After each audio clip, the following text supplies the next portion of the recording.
Praise the lord. प्रभु यीशु मसीह का धन्यवाद हो इस अच्छे समय के लिए जो उसने हमें दिया है। वो हमसे प्यार करने वाला, हमें जीवन देने वाला, हमारे साथ रहने वाला परमेश्वर है। दिमाग में और दिल में बहुत सारे ख्यालात इस समय आ रहे हैं कि क्या होगा, कैसे होगा, ये क्यों हो रहा है, जो आज तक किसी ने कभी नहीं सुना, किसी ने कभी नहीं देखा। ये अद्भुत घटनाएं कैसे हो रही हैं। परमेश्वर के वचन बाइबल में ये सब कुछ पहले से नक्श किया हुआ है, लिखा हुआ है। मैं सिर्फ उन बातों को जो आज तक आपने अपने जीवन में देखी है, सुनी है, उन्हें दोहराने के लिए आया हूँ खुदा के कलाम से। अपने उस रेवोल्यूशन को, उन बातों को, उस आवाज़ को जो हमारे परमेश्वर ने हमें दी है, आपके संग बांटने आया हूँ। आज का दिन आपके लिए शुभ हो, आशीषमय हो और बरकतों से भरा हो। आप निराश मत होइए। अगर आप सच्चे परमेश्वर पर विश्वास करते हैं तो आपके लिए ये कलाम बहुत ज़रूरी है। सुनिए, लोगों को शेयर कीजिए, सब्सक्राइब कीजिए। हम आपके लिए दुआ करना चाहते हैं। आपको परमेश्वर के वचन से बहुत आशीषित करना चाहते हैं। हम आपके संग खड़े होकर अपने परमेश्वर की दुहाई देना चाहते हैं और चाहते हैं कि आप प्रभु में बने रहें। हम चाहते हैं कि आप प्रभु में आगे बढ़ें। हम चाहते हैं कि आप एक ऐसे मजबूत विश्वासी बने जिनके जीवन में परमेश्वर का आना जाना हमेशा लगा रहे। वो आपके जीवन में आए, वो आपके जीवन में आपसे बात करे, आपको आगे बढ़ाए।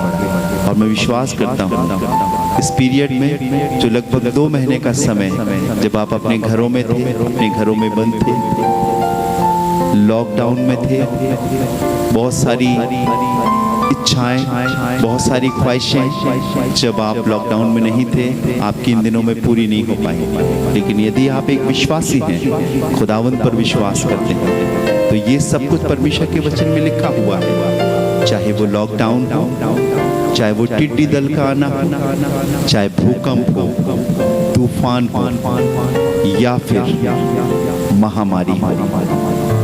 अगर आप विश्वासी नहीं होंगे तो बहुत सारी चीज़ें आज YouTube के माध्यम से, बहुत सारी चीज़ें सोशल मीडिया के माध्यम से आप तक पहुंचाई जा रही हैं। आपका विश्वास डमाडोल होगा। मैं आपसे निवेदन करूंगा, रोज़ प्रार्थना करो, रोज़ बाइबल पढ़ो, रोज़ अपने खुदा से मिलो और उससे पूछो, प्रभु तू कब आएगा। और ये सिर्फ इसलिए हो रहा है क्योंकि प्रभु का आना बहुत नज़दीक है। जब कोई मंत्री, जब कोई अधिकारी किसी जगह से दूसरी जगह जाता है तो बहुत सारी पब्लिसिटी होती है, बहुत सारे इंतज़ाम होते हैं, बहुत सारी चीज़ें ऐसी होती हैं जिससे ये पहले से अंदाज हो जाता है कि कौन आने वाला है। खुदा के लोगों, हज़ारों वर्ष पहले यीशु मसीह के आने के लिए भी बहुत सारे चिन्ह दिखाए गए थे, बताए गए थे, और वो अब पूरे हो रहे हैं, अपने समय से पूरे हो रहे हैं। निराश मत होइए, घबराइए नहीं। मैं आपको विश्वास दिलाता हूँ परमेश्वर के लोगों, यीशु मसीह का आना नज़दीक है।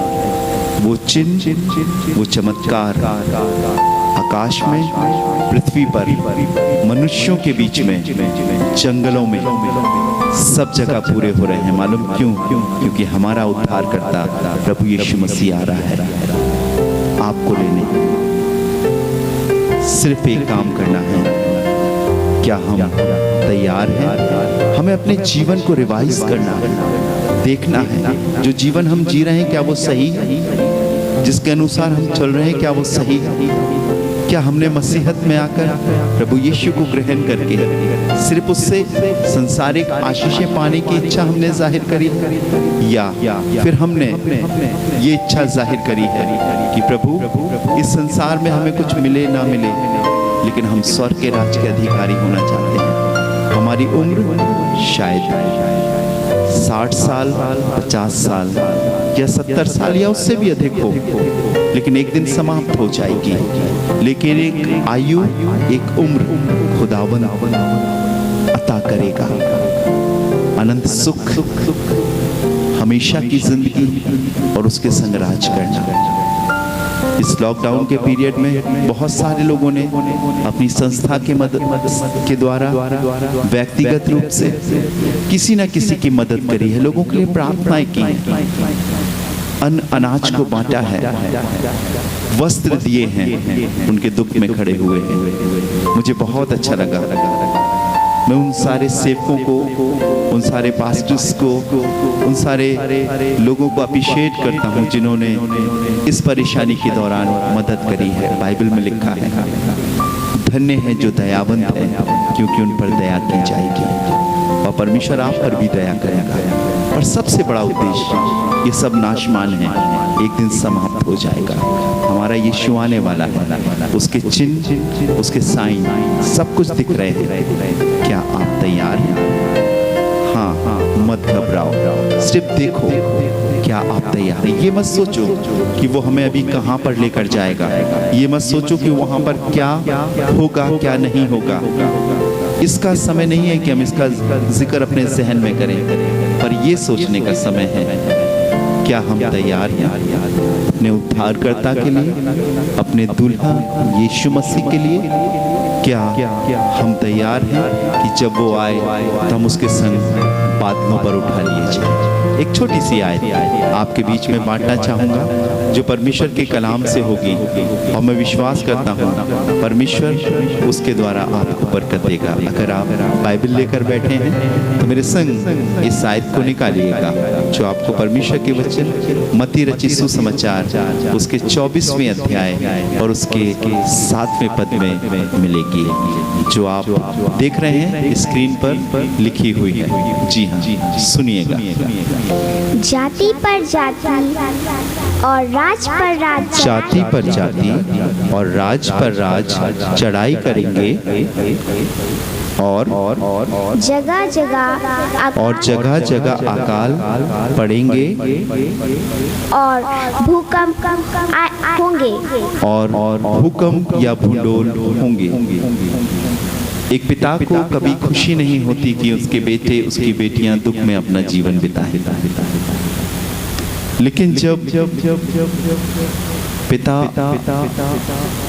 अपने बच्चों से प्रेम करता है, उन्हें लेने आता है, तो उसने बताया है कि जब मैं आऊंगा तो क्या क्या होगा। आप सुन रहे हैं चारों तरफ, आप जान रहे हैं चारों तरफ, आपने आजमाया है। अगर आपका जीवन घुटनों का है, अगर आपका जीवन उपवास का है, अगर आपका जीवन प्रार्थना का है, तो मैं आपको बताऊं आप निराश नहीं होगे।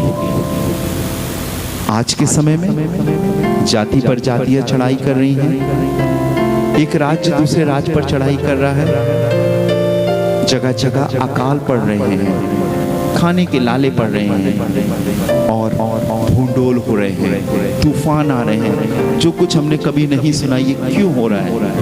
मैं आपको बताना चाहता हूँ परमेश्वर के लोगों, ये सिर्फ इसलिए हो रहा है क्योंकि राजाओं का राजा और प्रभुओं का प्रभु आने वाला है।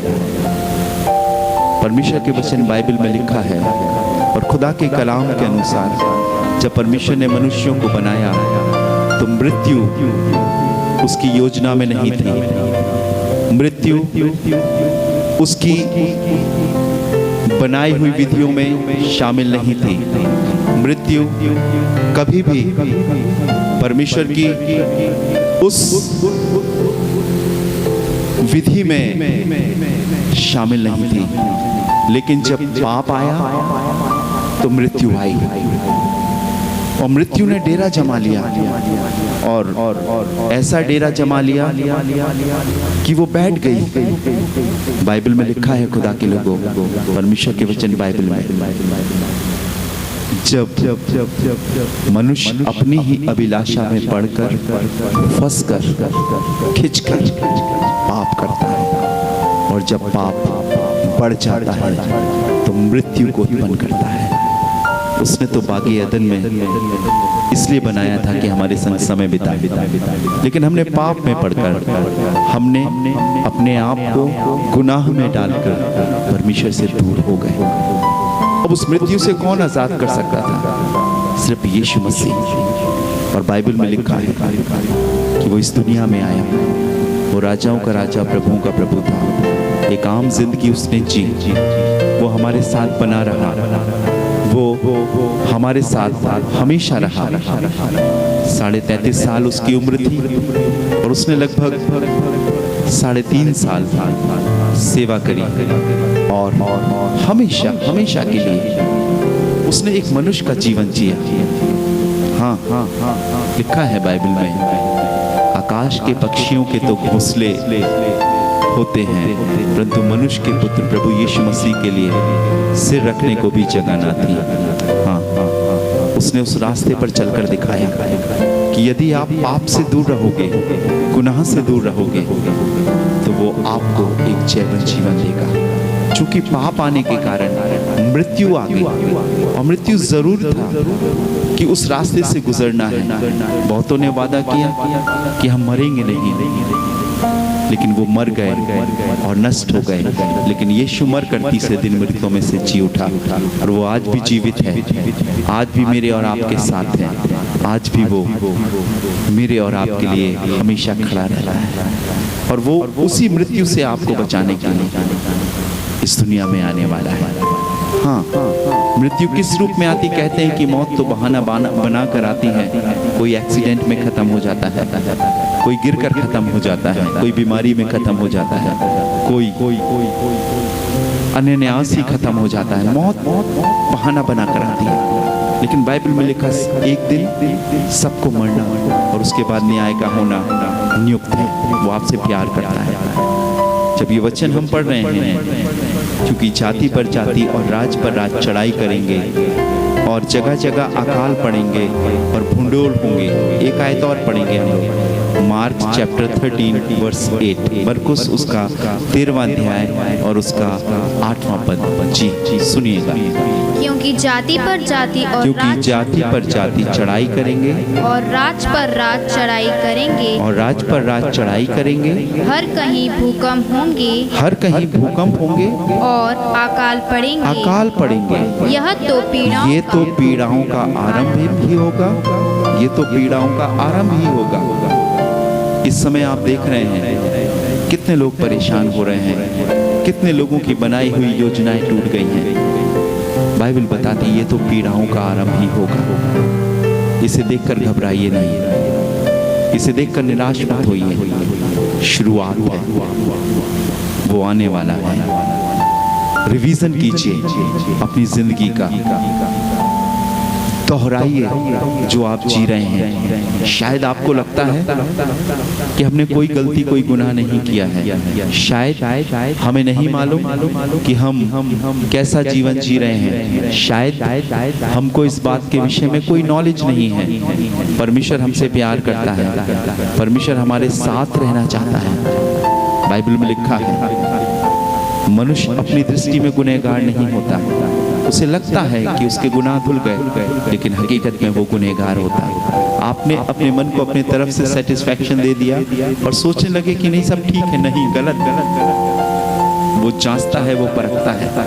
परमेश्वर तेरी दृष्टि में मैं कैसा हूँ, ये हमें देखना है, ये हमें जानना है। रुक जाइए, थोड़ा ठहर जाइए। अपनी रोजमर्रा की जिंदगी को जिसे आप जीने जा रहे हैं या जी रहे हैं, उसके बीच में थोड़ा ठहरें। क्या मेरे कदम सही रास्ते पर हैं? क्या मेरे विचार सही रास्ते पर हैं? क्या मेरे बोल और मेरे जीने का तरीका सही रास्ते पर है?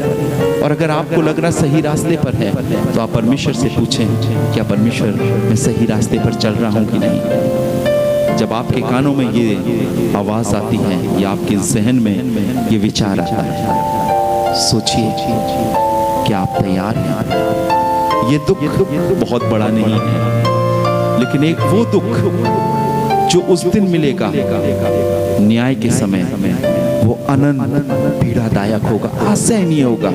समझें, देखें कि हम कैसा जीवन जी रहे हैं, जाने पहचाने कि हम कैसा जीवन जी रहे हैं। देश पर देश, राज पर राज चढ़ाई करेंगे।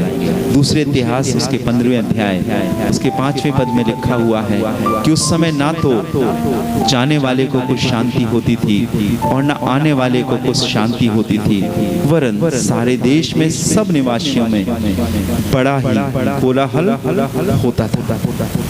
आज भी कोलाहल, नौकरियां चली गई हैं, जीने के साधन चले गए हैं, घर में रहकर ही सब कुछ करना है। हमारी सरकार, हमारी गवर्नमेंट बहुत सारी प्लानिंग्स कर रही हैं, बहुत तक वो मदद पहुंचती है और हर एक तक नहीं पहुंचती है। हम क्या करेंगे?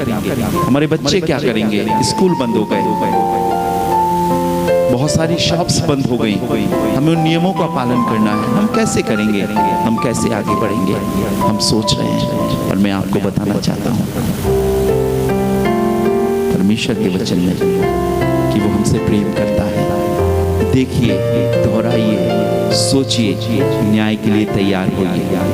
परमेश्वर के वचन में लिखा है जगह जगह अकाल पड़ेंगे। लूका रचित सुसमाचार उसके 4 अध्याय की 25वीं आयत मुझे बहुत अच्छी लगती है, जो आप देख भी रहे हैं स्क्रीन पर।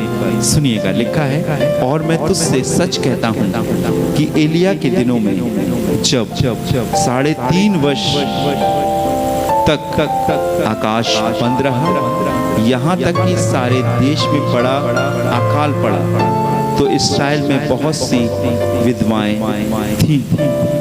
3.5 साल का अकाल पड़ा था, जमीन पर पानी की एक बूंद नहीं गिरी थी, एक मेंह नहीं बची। लोग अपने बच्चों तक को काट के खाने के लिए तैयार होते थे।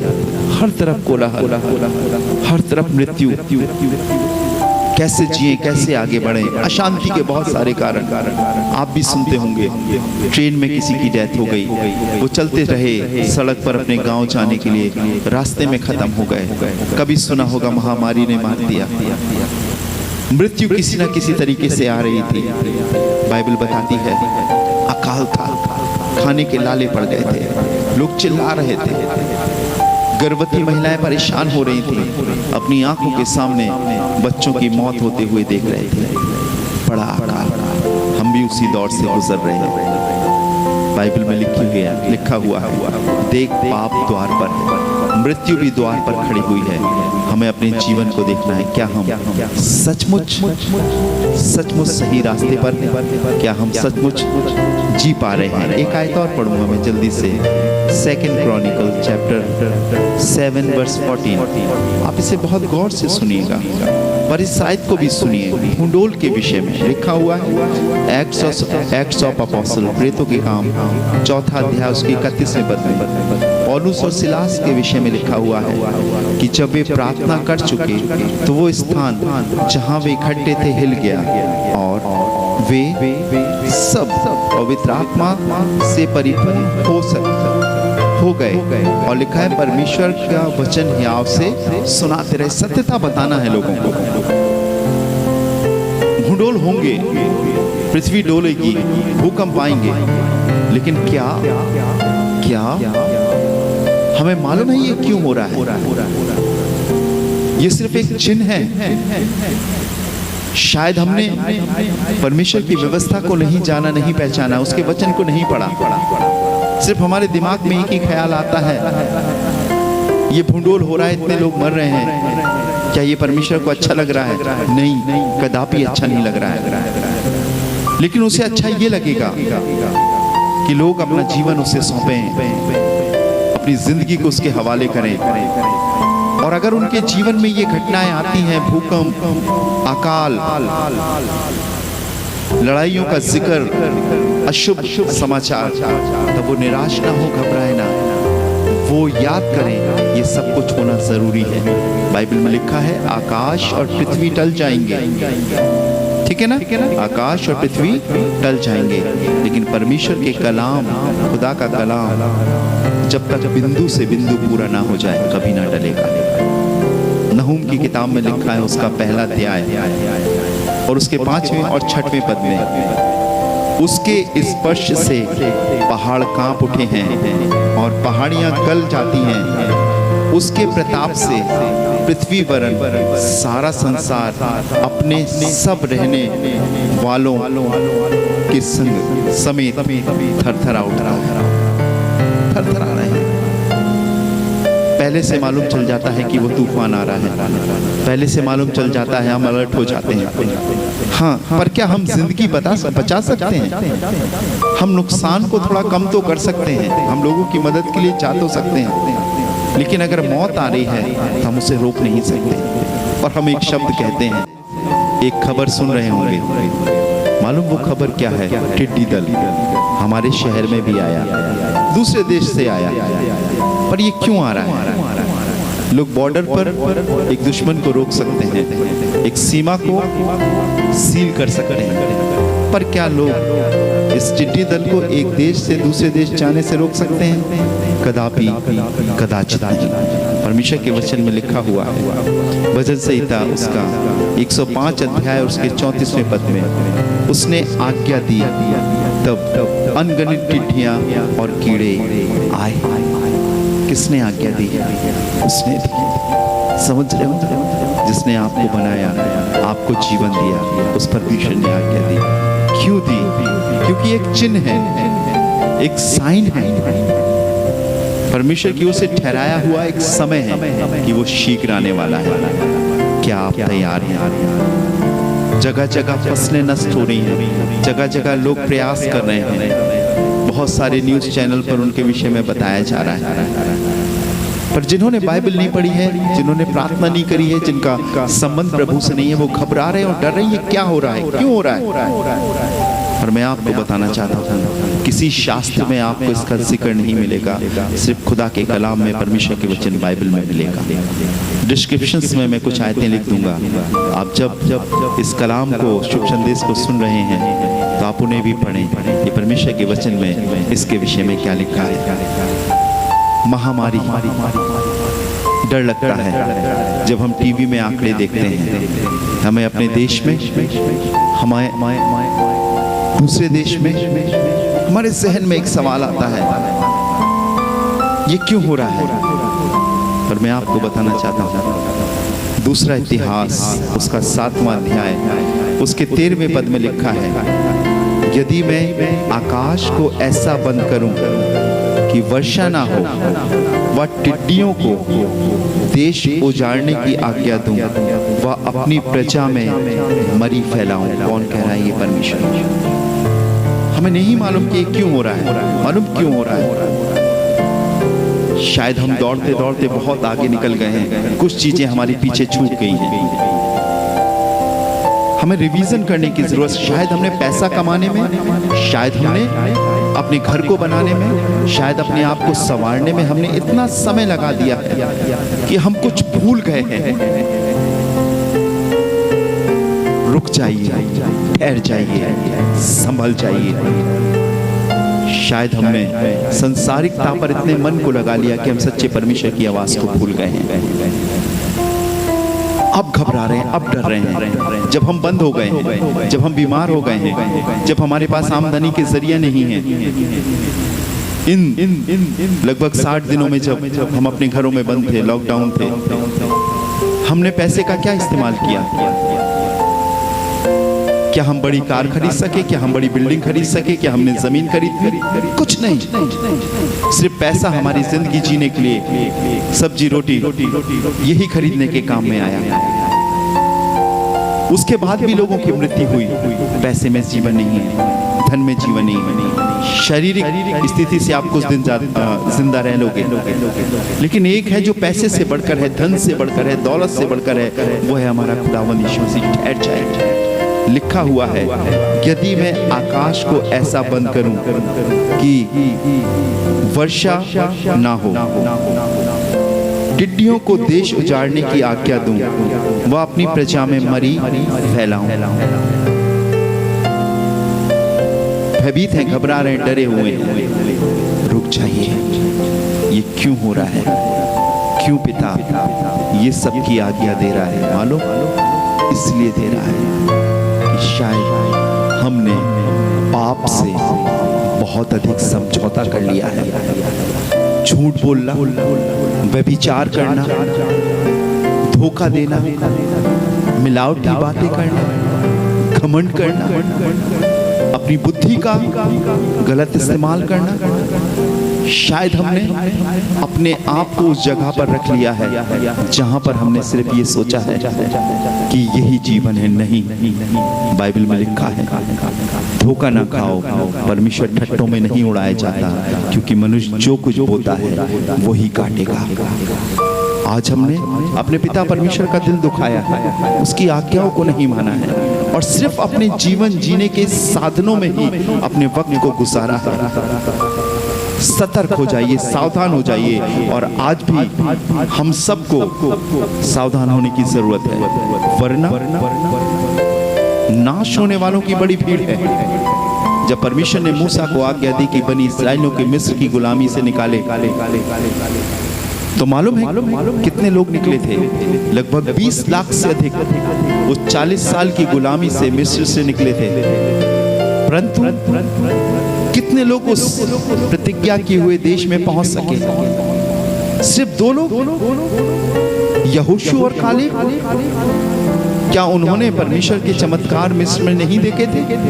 क्या उन्होंने रास्ते में भजन और स्तुति नहीं गाई थी? क्या रास्ते में परमेश्वर ने उनसे बात नहीं करी थी, अपने चमत्कार नहीं दिखाए थे? सब देखे थे। लेकिन जैसे जैसे जीवन बढ़ता गया, वो परमेश्वर की प्रतिज्ञाओं को, उसकी योजनाओं को भूलते चले गए,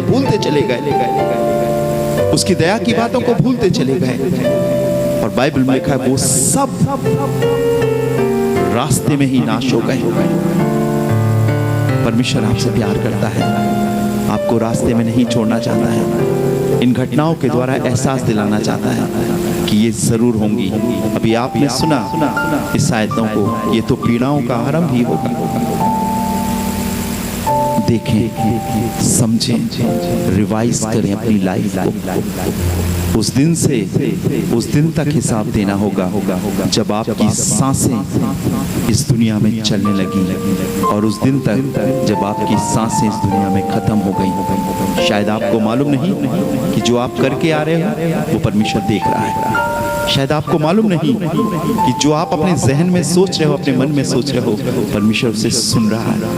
शायद आपको मालूम नहीं कि आपकी बनावटी और दिखावटी बातों को परमेश्वर परख रहा है, अपनी किताब में लिख रहा है, जीवन की किताब में लिख रहा है। शायद आपको मालूम नहीं कि हमें इन सब का लेखा देना है। खुल जाएंगी किताबें जब भी हिसाब होगा, इंसाफ का तराजू यीशु के हाथ होगा। क्या हम उस तराजू में बैठने के लिए तैयार हैं? एक दिन एक आवाज नबूकदनेस्सर की ओर के कानों में आई और दीवार पे भी हाथों से लिखा गया, मने मने तकेल ऊपर सीन, अर्थात मानो तू तराजू में तौला गया और हल्का पाया गया। रुक जाइए, आत्मिक जीवन के वजन को बढ़ाइए, आत्मिक रूप से मजबूत होइए। घर से बिना प्रार्थना किए हुए नहीं निकलिए। अपने जीवन को जब आप लौट कर आते, देखिए आपने क्या किया है। कहीं ऐसा गुनाह तो नहीं कर दिया जिसके कारण आप परमेश्वर से दूर हो गए। सचेत होइए, सतर्क होइए, देखिए, टटोलिए अपने जीवन को। भली भांति जब आप अपने वस्त्रों को पहनते हैं तो देखते हैं कहीं वो गंदा तो नहीं है, कहीं वो ऐसा तो नहीं है जिसमें गंदगी है, बदबू है। आप साफ पहनते हैं, परफ्यूम लगाते हैं। अपनी आत्मिक जिंदगी को देखिए, कहीं वो गंदी तो नहीं है। आपने बड़ी मीनारें तो खड़ी कर ली, पैसा कमाने के बहुत सारे संसाधन भी आपके पास हैं और आगे के लिए योजना भी बना ली, पर क्या आपने कभी परमेश्वर की मर्जी जानी कि परमेश्वर क्या चाहता है? सब नष्ट हो जाएगा, सब बर्बाद हो जाएगा अगर ऐसे ही चलते रहे। सतर्क हो जाइए। परमेश्वर के वचन में एक बीमारी के विषय में लिखा हुआ है, यशकेल नबी की किताब उसका 14वां अध्याय उसके 19वें पद में लिखा है, यदि मैं जलजलाहट से उनको, लिखा है कि मैं उनसे जलजलाहट धधकाकर उनके बीच में ऐसा लहू बहाऊं कि वहां के मनुष्य और पशु दोनों नाश हो। खुशी नहीं लग रही उसको, आनंद नहीं मिल रहा उसको, लेकिन उसे खुशी मिलती है। लिखा है खुदा के कलाम में, जब एक गुनहगार अपने गुनाहों से तौबा करके अपने खुदावंद के पास आता है, बाइबल में लिखा है वो आसमानों में अपने फरिश्तों के संग जश्न मनाता है कि मेरा बेटा मेरी बेटी मेरे पास लौट कर आ गई। मालूम क्या करना है आपको? मैंने आपको ये आयत बताई थी, 2 क्रॉनिकल 2 इतिहास 7वां अध्याय उसके 14वें पद में लिखा है, सुनिएगा, यदि मेरी प्रजा के लोग जो मेरे कहलाते दीन होकर अपनी बुरी चाल से फिरें और दीन होकर मुझसे प्रार्थना करें तो मैं उनके देश को ज्यों का त्यों कर दूंगा। आप ही आशीष नहीं पाओगे, आपका देश, आपके पड़ोसी, आपके अधिकारी, आपके बेटे और बेटियां, आपका जहां जिसमें जी रहे हो लिखा है ज्यों का त्यों कर दूंगा। सिर्फ एक करना है, एक काम, यदि मेरी प्रजा के लोग जो मेरे कहलाते हैं दीन होकर मुझसे प्रार्थना करें। आइए घुटनों पर हो जाएं, प्रार्थना करें कि प्रभु आपको जीवन दे सके, प्रभु आपको जिंदगी दे सके। बहुत अधिक नहीं बोलना चाहता, मैं आपके लिए प्रार्थना करना चाहता हूँ। क्या आप तैयार हैं यीशु मसीह के लिए? क्या आप तैयार हैं अपने जीवन में रिवीजन करने के लिए? क्या आप तैयार हैं न्याय के दिन के लिए? क्या आप तैयार हैं जीवन पाने के लिए? ये बातें बनावटी और दिखावटी नहीं है, ये बातें जीवन की बातें हैं। आइए प्रार्थना करेंगे। प्यारे खुदावंद, हम आपका धन्यवाद देते हैं, आप हमसे प्यार करते हैं, हमें जीवन देते हैं। ये घटना इसलिए है प्रभु कि हम और तेरे नज़दीक आए और तेरे पास आए, इतने नज़दीक और इतने पास आए खुदावंद कि तू हमें मिल सके, तू हमें छू सके। हाँ प्रभु, हम मनुष्य हैं, हम गलती करते हैं, शायद हम तेरे कलाम को इग्नोर कर देते हैं, शायद हमने तुझे दुनिया के दूसरे जाति और धर्म के समान मान रखा है, लेकिन आज जान गए हैं प्रभु कि तू जीवित और सच्चा परमेश्वर है। ये घटनाएं जो हो रही हैं प्रभु हमारे चारों, चाहे वो अकाल की हो, चाहे वो तूफानों की हो, चाहे वो महामारियों की हो, चाहे वो टिड्डी दल का आक्रमण हो खुदावंद, ये सब कुछ लिखा हुआ है, हमें कहीं नहीं मिलता इसका जिक्र प्रभु, लेकिन तेरे जीवित कलाम में मिलता है। आज हमने सीखा प्रभु यीशु, हम आपसे प्रार्थना करते हैं तेरी दीनता, तेरी नम्रता हमारे जीवन में आने पाए। हम दोष लगाने वाले नहीं, लेकिन अपने दोष को मानकर छोड़कर उनसे दूर होने वाले हो सके। प्रभु मैं प्रार्थना करता हूँ सारे लोगों के लिए जो तेरे कलाम को सुन रहे हैं, प्रभु तू उन्हें बड़ी बरकत देना, उनके परिवारों को अपनी बरकतों से, आशीषों से भरना, उनके घर को अपनी बरकतों से भरना, उनके संग होना, उनके बेटे और बेटियों पर, उनके जीवन पर, उनके कारोबार पर तेरा बरकत का हाथ हो। खुदावंद यीशु मेरी दुआ है, आपसे फरियाद है, अपने रहम भरे हाथ को बढ़ाना प्रभु, बीमारियों को उनके जीवन से दूर करना। रहम दिल खुदावंद, मेरी फरियाद है तुझसे, बनाना उनके जीवन को, सतर्क करना प्रभु। ये तेरे बेटे और बेटियां हैं, शैतान की आगोश में ना चले जाएं, लेकिन ये तेरे पास बने रहें। आज खुदा बाप, खुदा बेटे और पाक रूह के नाम से दुआ करता हूँ प्रभु, और चाहता हूँ तेरी आशीष उनके जीवन में बनी रहे। प्रभु मैं प्रार्थना करता हूँ सारे सब्सक्राइबर्स के लिए जो इस चैनल के संग जुड़े हैं प्रभु, अगर उनके परिवारों में शैतान का कब्जा है तो यीशु के नाम से शैतान छोड़कर जाने पाए। आजाद कर खुदावंद, छुटकारा दे खुदावंद, ताकि वो स्वतंत्र होकर, आजाद होकर प्रभु एक सच्चा जीवन जी सके, वो तेरी कुव्वत, तेरी कुदरत, तेरे अनुग्रह में आगे बढ़ सके। प्रार्थना करता हूँ प्रभु जी, उनके लिए जरिया बना, उनकी घटियों को दूर कर, उन्हें सुख का जीवन प्रदान कर प्रभु जी। रात में उन्हें डर लगता है, शायद स्वप्न आते हैं, शायद अब कैसे क्या होगा ऐसा लगता है प्रभु, पर तू आजा, उनकी चिंताओं को हर ले और दूर कर दे प्रभु, उन्हें एक अच्छा जीवन दे। प्रार्थना करता हूँ प्रभु, अपने नाम के निमित्त उनकी अगुवाई कर, अपने नाम को महिमान्वित करने के लिए अपने बेटे और बेटियों पर दया कर खुदावंद, एक नया जीवन दे प्रभु जी। अब सब कुछ बदल रहा है, जिंदगी जीने का तरीका बदल रहा है खुदावंद, और आज हम खुशनसीब हैं कि ये सब कुछ हमारे सामने हो रहा है प्रभु, और आज तूने हमें सिखाया है अपने योग्य, अपने जैसा हमें बना, अंश बाई अंश हम तुझ में तब्दील होते जाए, हमारे गुनाहों भरी जिंदगी हमसे दूर होने पाए, एक भला नेक जीवन, एक पवित्र जीवन प्रभु यीशु हम तेरी मर्जी के अनुसार जी सके। प्रभु मैं प्रार्थना करता हूँ नन्हे मुन्ने बच्चों के लिए, मैं प्रार्थना करता हूँ उन बेटियों के लिए, उन बेटों के लिए खुदावंद, जिन्हें ऐसा लग रहा है कि आगे क्या होगा प्रभु, उनकी मदद कर, उनकी एजुकेशन लाइफ को स्टैब्लिश कर खुदावंद, सक्सेस दे उनके जीवन में। उन बहनों के लिए, उन भाइयों के लिए प्रार्थना करता हूँ, उन कलीसियाओं के लिए दुआ करता हूँ, सेवकों के लिए दुआ करता हूँ प्रभु जी, जो आज तेरी सेवा के लिए निकल रहे हैं, आगे बढ़ रहे हैं प्रभु, उनके संग होकर अपने कलाम से भर के वो तेरी सच्चाई की बातें लोगों तक पहुंचा सके प्रभु। वो किसी धर्म की बातें नहीं, लेकिन सत्यता की बातें, छुटकारे की बातें, जीवन की बातें उन्हें पहुंचा सके प्रभु, शुभ संदेश उन्हें दे सके और तू उन्हें जीवन दे प्रभु। मैं अपने बुजुर्गों के लिए दुआ करता हूँ, उन्हें और ताकत दे प्रभु जी, इस महामारी से, इस रोग से उनकी रक्षा कर, और जो जिंदगी तूने अता करी है प्रभु, तेरी तंदुरुस्ती में आगे बढ़े और प्रभु यीशु तुझ में बने रह सके। प्रार्थना करता हूँ सब पर दया कर, सारा आदर, सारी महिमा आपको देते हैं। इस दुआ को धन्यवाद के साथ अपने जीवित उद्धार करता खुदावंद यीशु मसीह के वसीले से मांगते हैं, आमीन। Praise the lord, hallelujah. प्रभु यीशु मसीह आपको और आपके परिवार को बरकत दे, आशीष दे, आपको आगे बढ़ाए, आपको जिंदगी दे, आपके संग बना रहे, ये मेरी शुभकामना है। और मैं विश्वास करता हूँ अब फिर से हम उठेंगे और आगे बढ़ेंगे, हम फिर से सत्यता की बातें बताएंगे। आपकी नॉलेज के लिए एक छोटी सी बात बताना चाहता हूँ कि जैसा सरकार ने, गवर्नमेंट ने एक गाइडलाइन हमें दी है, हमें उस गाइडलाइन का पालन करना है। और जैसा सरकार की ओर से मिला है कि हमें अपने प्रार्थना स्थल को, जहाँ हम प्रार्थना करते हैं, उसे सैनिटाइज करना है, मास्क लगाना है, और सिर्फ 10 लोग ही आ सकते हैं, हमने इंतजाम किया है। और हम विश्वास करते हैं आप सरकार के बनाए हुए नियमों का पालन करेंगे। और अगर आप नियमों का पालन नहीं करेंगे तो कानूनी रूप से आप नहीं आ सकेंगे। मेरी आपसे हम्बल रिक्वेस्ट है, जो गाइडलाइन दी गई है उसका पालन करें। सभी मास्क लगाएं। आपके लिए प्रार्थना स्थल में बहुत सारी चीज़ों का इंतज़ाम होगा, सैनिटाइज करने का इंतज़ाम होगा, हैंड सैनिटाइज कर सकते हैं, दूरियों का इंतज़ाम होगा, दूर बैठेंगे। और जो गाइडलाइन हमें दी गई है, में 30 से 40 मिनट के लिए आराधना होना, और उसके बाद फिर पूरा सैनिटाइज करना है, उसके बाद फिर 30 से 40 और लगभग 5 घंटे हम आराधना कर सकेंगे। हम आपको फ़ोन करेंगे और बताएंगे कि किस समय, किस दिन, किस फैमिली को या किस शख्स को आना है। समय का विशेष ध्यान रखें, आएँ, आशीष पाएँ और प्रभु में बने रहें। अगर आपके पास कोई प्रेयर रिक्वेस्ट है, प्रार्थना निवेदन है, तो नीचे